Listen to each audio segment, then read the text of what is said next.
Hello and welcome back to Swing Trading Masterclass by Wealthy Education. In this video, we're going to take a look at a very popular pattern called the Head and Shoulders pattern. And it comes in two flavors. That's the first thing you need to know. There's the standard Head and Shoulders, which is bearish. And then there is the inverted Head and Shoulders, which is bullish.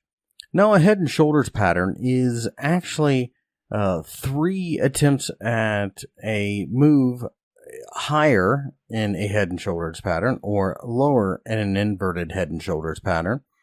And it has a very special set of circumstances.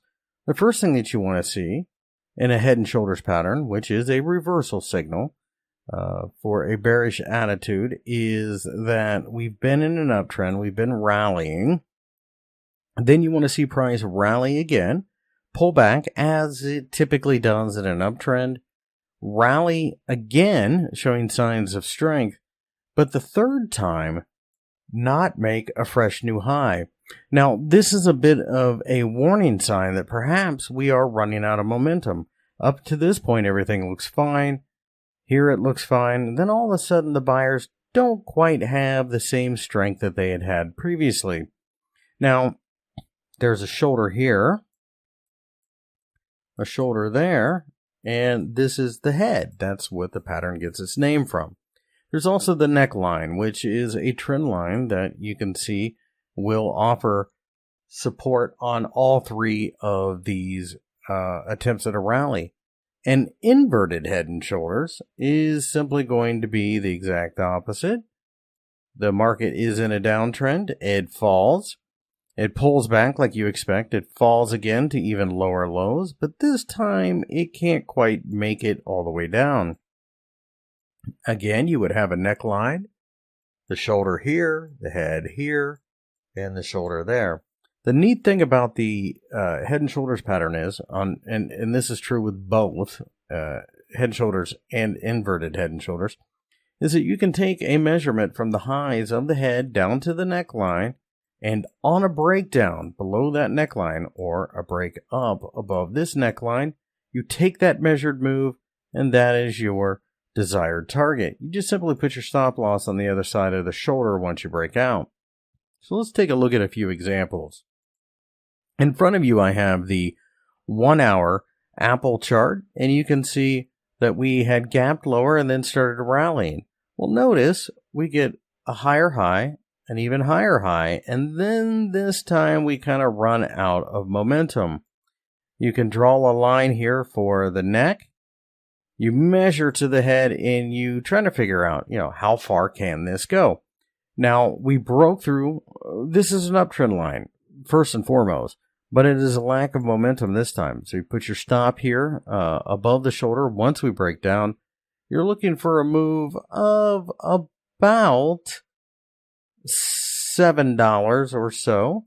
So from the breakdown point here at 177, you're looking for a move to 170. Clearly, we got that without any serious issues at all. And in fact, we just kind of broke straight down to it. Here in the US dollar Canadian dollar pair, you can see on the hourly chart we had a spike, a higher spike, and this is all after a move higher, and then a lower spike. This isn't quite as straightforward, and that's why I pulled out this example for you, but it is a head and shoulders. Keep in mind that sometimes head and shoulders don't even necessarily have to have one shoulder on each side. Basically, you just need, there is such thing as a complex head and shoulders that might look more like this. Most people don't trade them, though, because then you're starting to talk about messy behavior. This isn't quite a complex head and shoulders, but it does kind of look like one. You can see that the market went to 134. The neckline here is about 133.20 or so. So you're looking at about 80 pips, maybe 100 pips at best. So 132.40 is basically your target. You can see that's exactly where we hit. And this brings up something rather interesting. It seems to, from just observation, it seems that once you hit the target, that tends to be an area of importance later. You can see we broke down, we tested it a couple times and went further. Stop loss would have went just above the shoulder here. You were never in any serious trouble. Pretty straightforward move. And in Bitcoin, here is a small inverted head and shoulders. I'll go ahead and draw this out for you so you can see it a little more clearly. You can see that we made a little bit of an inverted head and shoulders on the daily chart. Again, you want to measure. This is eyeballing it. This is right around $1,000. So from here at 6,600, you want to see 7,600. And that's exactly where we ran to right away. And then sold off a little bit. Again, your stop loss was right behind the shoulder. Pretty straightforward. Head and shoulder pattern are very well known, so they do tend to have a bit of a self-fulfilling prophecy.